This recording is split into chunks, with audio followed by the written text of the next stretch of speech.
चोरी तोहरा से गोरी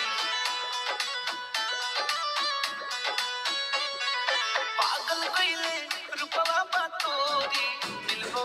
चोरी चोरी तोहरा से गोरी पागल कर देंगी जी।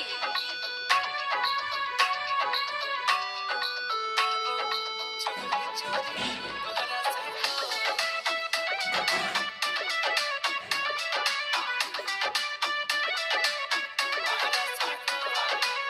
जान हो मिलन होई आज यही शाम के